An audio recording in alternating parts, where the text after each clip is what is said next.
Olá, hoje eu vou convidar você para ler em Lucas, capítulo 18, a partir do versículo 9. Nós vamos pensar sobre dois homens que subiram ao templo para orar. E vamos aplicar isto na pregação do Evangelho. Então eu vou começar a leitura, você pode acompanhar comigo.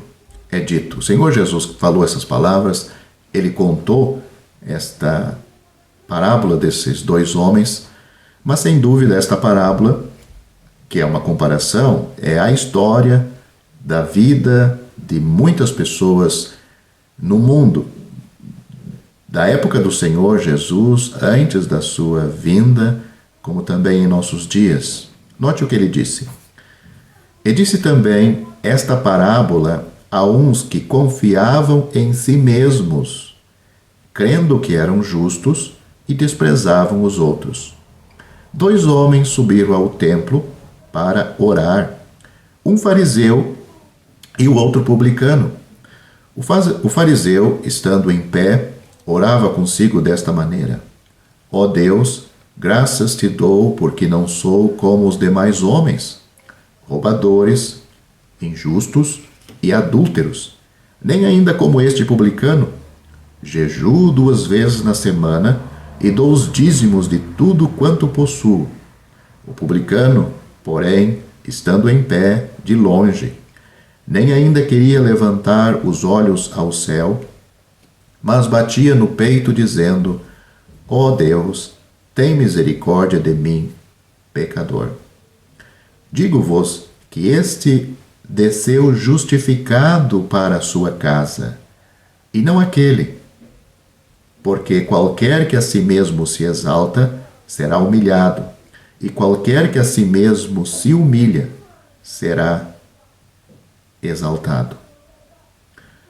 Então, estas são as palavras que estão na parábola do Senhor Jesus, contado, como diz aqui, a alguns que confiavam em si mesmo e desprezavam os outros. Como o título deste vídeo está em destaque, a consciência de uma pessoa é muito importante. É de grande valor e você deve dar valor para a sua consciência se ela ainda está ativa, porque a consciência de uma pessoa pode adormecer, pode ser cauterizada. A Bíblia fala de consciência cauterizada. Até podemos depois pensar em alguns versículos em que a Bíblia fala sobre a nossa consciência.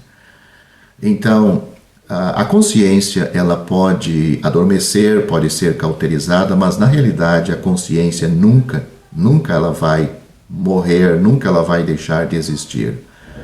Mesmo a consciência cauterizada, a consciência amortecida, um dia ela vai ressuscitar com toda a sua força e vai trazer a luz, vai trazer à luz aquela pessoa, a consciência daquela própria pessoa, a pessoa, as suas más obras, os seus pecados, e principalmente quando ela já estiver na eternidade, principalmente as pessoas que não forem salvas, que vão ter uma consciência acusativa no inferno e depois no lago de fogo, porque o Senhor Jesus Cristo, usando uma figura de linguagem, ele disse: aonde o seu bicho não morre e o fogo nunca se apaga. Esta linguagem, o seu bicho não morre, porque ali ele estava falando que não era para os homens nesta ocasião, não era para temerem aos homens que só podem matar o corpo, mas era para temerem a Deus, que pode tanto matar o corpo como também fazer perecer no inferno a alma e o corpo. Aí o inferno, sem dúvida, é o lago de fogo. Ele diz: aonde o seu bicho não morre e o fogo nunca se apaga. Então, nesta figura de linguagem, um cadáver em decomposição, o que resta naquele cadáver são aqueles bichos, aqueles vermes comendo ele, e comendo, Enfim, naturalmente, esses vermes somem, porque não existe mais o que eles comerem, mas ele está dizendo que no lago de fogo, o seu bicho, ou seja, mesmo depois de morto, nós vemos que aquele corpo ainda continua em decomposição com aqueles vermes comendo ele. Mas o Senhor Jesus está usando esta linguagem para descrever que a consciência desta pessoa vai ficar lhe atormentando para sempre. Então, falando da consciência de uma pessoa, temos aqui nesta parábola do Senhor Jesus dois homens, um com a sua consciência praticamente cauterizada por ele mesmo, fazendo uso da sua religião, ou podemos ver que a religião deste homem cauterizou a consciência dele contra a acusação dos seus pecados. Ele achou um jeito de amenizar aquela consciência acusativa. E é isto, como dizem muito, é isto que o diabo gosta, é isto que o diabo quer, é para isto que o diabo está trabalhando. Porque em nossos dias, e sempre foi assim, mas podemos ver, porque vivemos agora, podemos ver que o diabo está tentando cada vez mais deixar os pecados que antigamente aos nossos avós, aos nossos pais, eram coisas que era até vergonhoso mencionar, mas hoje em dia não só é mencionado, como é praticado. Aquilo que era visto longe dos lares, das casas, das famílias, hoje está dentro das casas das famílias. Então, o diabo, ele trabalha, sem dúvida, incansavelmente para deixar a consciência insensível. Porque foi Deus que nos deu a consciência. Uma consciência para ver o que é certo e o que é errado. Mas então, nós vemos que este primeiro homem, porque aqui nesta parábola temos dois homens, um fariseu e um publicano. O fariseu está descrevendo a sua religião, que era a religião dos fariseus. E o outro era um publicano, era um homem, um judeu, dois judeus. Então, um está em destaque a sua religiosidade, o outro está em destaque o seu serviço, a sua ocupação, que era ser um cobrador de impostos. Ele era um judeu odiado pelos judeus, pois, além de trair a sua nação, estar trabalhando para os romanos, cobrando os impostos para os romanos, muitos destes publicanos eram injustos, pois cobravam a mais para tirar uma parte para eles, uma boa parte para eles. Mas, nesta parábola, nós temos aí então estes dois homens vistos por Deus e avaliados por Deus. E qual era a atitude deles para com Deus, na presença de Deus? O primeiro homem que o Senhor Jesus destaca é este fariseu. Um homem que conseguiu amenizar, tranquilizar a sua consciência em relação aos seus pecados com a sua religião. O homem chegou na presença de Deus, no templo, para dizer as coisas boas que ele fazia e as coisas erradas que ele não fazia. Ele começa dizendo primeiramente o que ele não fazia.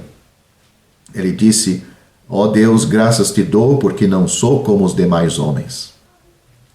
Ele não se considerava um homem comum. Ele não se considerava aquilo que Paulo afirma categoricamente em Romanos capítulo 3, versículos 22 e 23, que não há diferença. Não há diferença entre os homens, seja um judeu, seja um gentil, não há diferença, porque todos pecaram e destituídos estão da glória de Deus. O primeiro erro deste homem, em contradição com como Deus avalia o ser humano, as suas palavras, eu não sou como os demais homens, e ele começa a citar alguns pecados que ele vê nos certos homens que ele não cometia. Mas sem dúvida ele cometia outros pecados. Talvez não devemos duvidar das palavras deste homem, de que ele não fazia esses pecados, e até mesmo que ele fazia aquelas coisas que ele destacou que fazia. Mas o problema é que não praticar alguns pecados não torna o ser humano sem pecado ou sem pecados e justo diante de Deus. Dá para ver que este fariseu, ele vestiu a religião. Ele tinha uma religião. Eles tinham o Antigo Testamento. Mas é interessante, na parábola que o Senhor Jesus contou, observarmos como a religião e até mesmo a Bíblia, tendo essas duas coisas, não garantem nada que você está indo para o céu, que a pessoa está indo para o céu, que tudo está de bem com Deus, porque nas escrituras deste homem mostrava o pecado da sua nação. Inclusive, eles estavam debaixo do domínio romano por causa das consequências dos seus pecados. Eles foram levados, a história de Israel está manchada, é um rastro de pecado e pecados cometidos tanto pelas pessoas comuns do povo, como também pelos seus reis, e por isso Deus os entregou ao cativeiro, e ainda eles estavam agora sujeitos aos romanos. Então, ele podia ler a história da sua nação, a história das pessoas, e ver que o ser humano não é tão justo como ele imagina ser. Ele tinha, por exemplo, Isaías capítulo 64, versículo 6, onde o profeta diz claramente, eu vou ler para você este versículo, que todos nós somos como o imundo, e as nossas justiças como o trapo da imundícia. Isaías capítulo 64, versículo 6, o profeta disse, mas todos nós somos como o imundo, e todas as nossas justiças, era o que esse homem estava apresentando, já ele era um imundo, por natureza, por prática. E todas as nossas justiças, não injustiça, não o erro que faz, mas ele está dizendo todas as nossas justiças como trapo da imundícia. Ou seja, o melhor que este ser humano possa fazer já traz na raiz, já traz da raiz a contaminação por causa dos seus pecados. O melhor que ele pode oferecer para Deus vem manchado com esta natureza e por esta natureza pecaminosa. As palavras do homem é interessante para nós observarmos. Ele diz assim, o Senhor Jesus diz, crendo que eram justos e desprezavam os outros. Esta palavra desprezavam é uma palavra forte, porque ela tem o significado, tem o sentido de desprezar totalmente, tornar a pessoa, a quem ele está desprezando, uma pessoa inútil, que não serve para nada. Nunca ele levaria a sua casa, nunca ele ia ver naquela pessoa que ele está desprezando algum proveito. É a mesma palavra que nós encontramos no Evangelho de Lucas, capítulo 23, quando Pilatos enviou o Senhor Jesus para Herodes, e Herodes esperava que o Senhor Jesus fizesse algum milagre, algum sinal perante ele, e ele não fez. É dito lá que Herodes e os soldados o desprezaram, consideraram como um nada. Uso uma palavra com referência em relação ao Senhor Jesus, é a palavra que nós temos aqui, este fariseu considerou aquele publicano, ou as pessoas, porque é dito aqui que ele confiava em si mesmo, crendo que eram justos, e desprezavam os outros, consideravam os outros um lixo. Realmente, nós o somos por causa dos nossos pecados. Os nossos pecados nos tornam pessoas imundas, dos pés à cabeça, totalmente arruinados perante os olhos de Deus. E nós não devemos ver somente os outros nesta condição, mas a nós mesmos. Então, este homem, este fariseu, tendo esses pensamentos, nós vemos que a prática da religião deixou a sua consciência cauterizada a respeito dos seus pecados. Ele disse que não praticava alguns pecados como ser roubador, ser injusto, ser adúltero. E ele disse, eu não sou nem ainda como este publicano. Eu não faço certos pecados e não sou nem como aquela pessoa. Ele disse mais, ele disse, além de eu não ser assim, olha, eu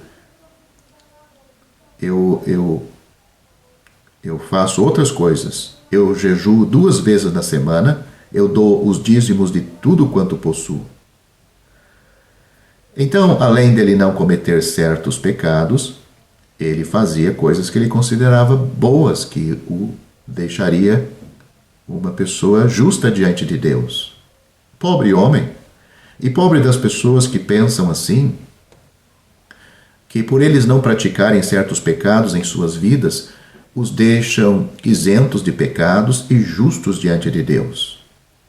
O Senhor Jesus está contando esta parábola, que é a história da vida de muitas pessoas, para mostrar o grande erro que a consciência de uma pessoa pode ser cauterizada por ela mesma. E a falsa religião, a religião pode fazer isto com o ser humano. E talvez são os piores na humanidade, os religiosos. Porque talvez o ladrão, o adúltero, o injusto, ele sabe disto. Porque ele não tem religião, ele não tem no que se agarrar. Ele está ali escravizado desses pecados e é mais fácil o evangelho chegando a essas pessoas, eles aceitarem a oferta de salvação de Deus, que Deus os recebe como pecadores, se eles estão dispostos a se arrependerem dos seus pecados, a quererem uma nova vida, do que esses religiosos que se agarram, têm a Bíblia como um amuleto, levam expondo ela, dizem que eles não têm vergonha da Bíblia, por isso que levam nas mãos e exposto, não tem nenhum problema disto. O problema é não ler as Escrituras, não obedecer às Escrituras. E nós vemos o exemplo disto neste homem. O outro, o publicano, como eu disse, um homem que na sua vida, a vida o levou por este caminho. Mas ele era um homem consciente do seu erro, dos seus erros e dos seus pecados. Nós vemos que Deus está disposto a perdoar os nossos pecados, a nos justificar. O Senhor Jesus Cristo disse que o Filho do Homem veio buscar e salvar o que se havia perdido. Ele disse que não veio buscar os justos, mas sim os pecadores. O publicano, estando em pé de longe, ele não tinha nem coragem de levantar os olhos aos céus, mas batia no peito, dizendo, ó Deus, tem misericórdia de mim, pecador. Outra versão da Bíblia diz, ó Deus, sê propício ou faça propiciação a mim. Esta linguagem está ligado com as ofertas de sacrifício, ou a oferta de sacrifício que era oferecido no altar, que era queimado e oferecido a Deus para a propiciação do pecado da nação. E, sem dúvida, este homem, para chegar neste lugar, ele passou pelo altar, ele podia ter visto, ele sabia. Lá tem um cordeiro sendo sacrificado, porque dia e noite aquele altar queimava com um sacrifício, mostrando à nação que eles tinham pecado e que havia necessidade desta reconciliação com Deus por meio de um sacrifício. Era isto que Deus queria ensinar através destas coisas, dessas figuras que era praticado pela nação de Israel e que Deus deu para eles. Este publicano, este pecador, como todos nós somos pecadores, ele batia no seu peito dizendo: ó Deus, tenha misericórdia de mim, pecador. Esta maneira de se expressar, como nós vemos através das palavras do fariseu e a sua linguagem a respeito de si mesmo, nós vemos na expressão deste homem que ele tinha um problema dentro de si, no seu peito, algo que lhe afligia. Parece que ele está nos dizendo, ou o Senhor Jesus, contando essa parábola, está nos dizendo que este homem está dizendo para Deus: ó Deus, tem um problema aqui dentro.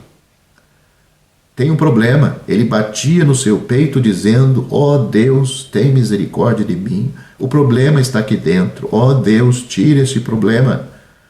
Arranca de mim este problema. Será que você que está me ouvindo, você tem uma consciência sensível?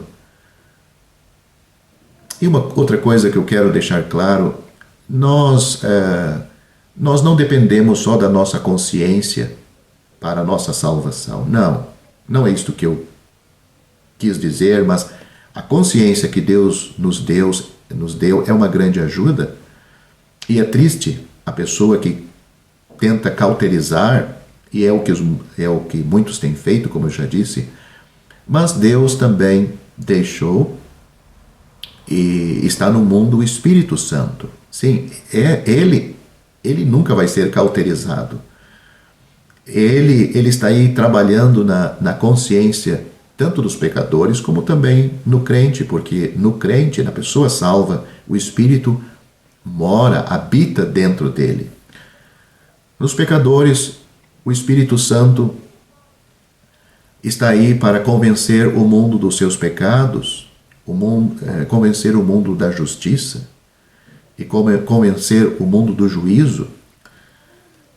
O Espírito Santo trabalha para mostrar, através da palavra de Deus, e através até mesmo dos atos pecaminosos que as pessoas praticam, daquela lei que Deus deixou dentro de cada ser humano, mostrando-lhes os seus pecados, mas também não só mostrando os nossos pecados, mas mostrando a eficácia da obra de Cristo para a nossa salvação.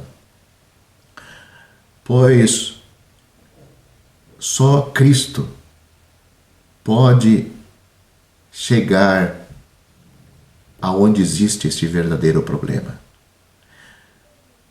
Só Cristo pode atender a maior desgraça do ser humano. Não é a pobreza, a fome, a doença, a dor. Sem dúvida essas coisas são terríveis. Mas o pecado é a coisa mais terrível no ser humano. Porque estas coisas, o máximo que elas podem fazer e atingir, o seu grau maior de desgraça para o ser humano é a morte. É terminar com a sua vida, o corpo. Mas o pecado não só leva o pecador à morte física, mas à morte eterna, à separação de Deus para sempre, por toda a eternidade. O pecador morrendo em seus pecados, sem a salvação que há em Cristo, ele ficará separado de Deus para sempre? Talvez para o pecador que sempre viveu aqui e desejou estar separado de Deus, não seja o maior problema, mas o sofrimento eterno no lago de fogo. Não existe extinção da vida do ser humano. Não existe. Com a morte, o pecador, o corpo dele vai para a sepultura, vai ser sepultado, mas a alma deste pecador, ela vai para o inferno se ele não é salvo. Se ele é salvo, ele vai para o paraíso de Deus. Você como está? Você que me ouve, você já é uma pessoa salva? Você tem certeza disto? Você já descansou na obra de Cristo? Você já confiou nele como seu Salvador? Você já se viu como este homem? Ó Deus, tem misericórdia de mim, pecador. Você já lançou aquele olhar de fé na obra de Cristo, no sacrifício dele? Você já compreendeu que Cristo, ele, o Senhor Jesus Cristo naquela cruz, foi feito pecado por nós, para que nele fôssemos feitos justiça de Deus? Porque foi isto que aconteceu com este publicano na parábola que o Senhor Jesus nos conta. O Senhor Jesus disse que com esta atitude, a maneira deste homem se apresentar diante de Deus como um pecador convencido dos seus pecados. Mas não somente isto, porque tem muitas pessoas que têm remorso da sua vida.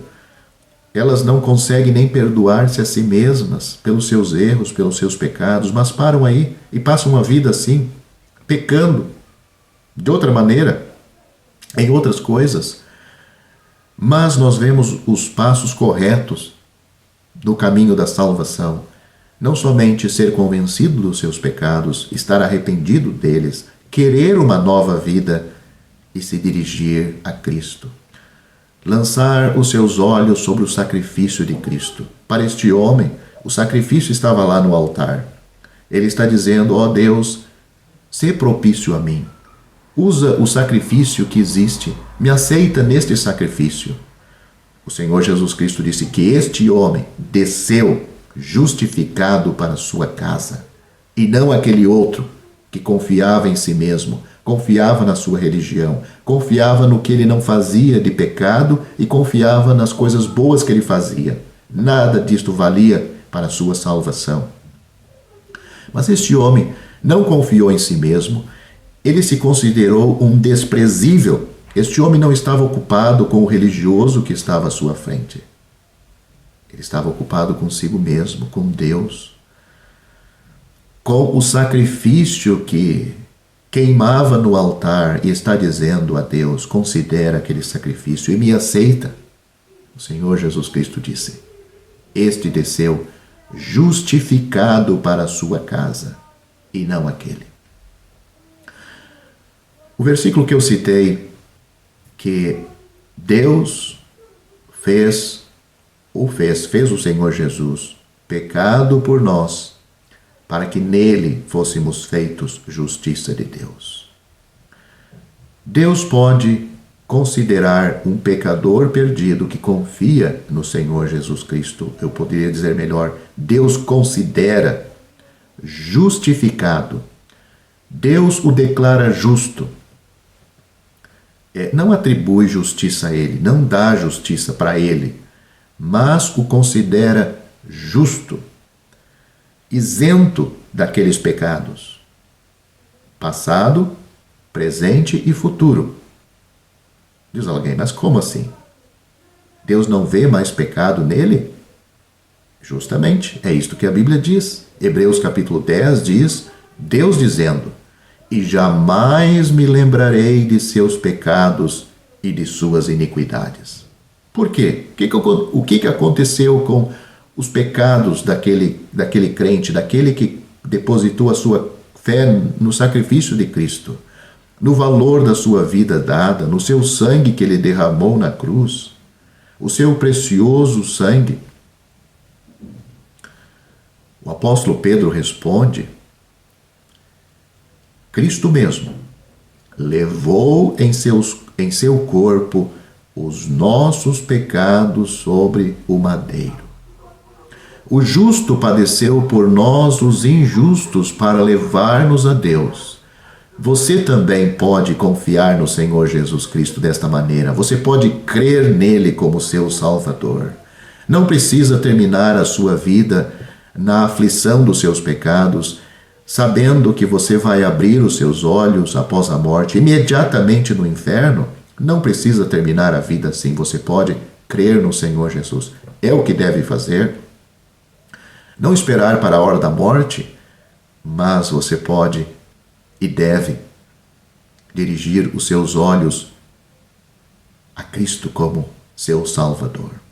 Nós vemos que Deus, através do seu Espírito Santo, primeiro, ele dirige os olhos para o pecado do pecador, para a sua natureza, para a sua vida errada, mas não para por aí. Não. O próximo passo, o Espírito Santo quer dirigir os olhos deste pecador àquele que pode salvar. Deus mostra a ruína do pecador, mas também mostra o remédio para este pecador. O remédio é Cristo, o remédio eficaz.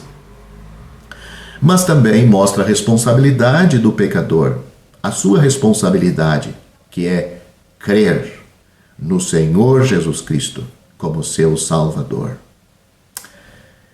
Esta é uma palavra fiel e digna de toda aceitação, que Cristo Jesus veio ao mundo para salvar os pecadores. 1 Timóteo capítulo 1, versículo 15.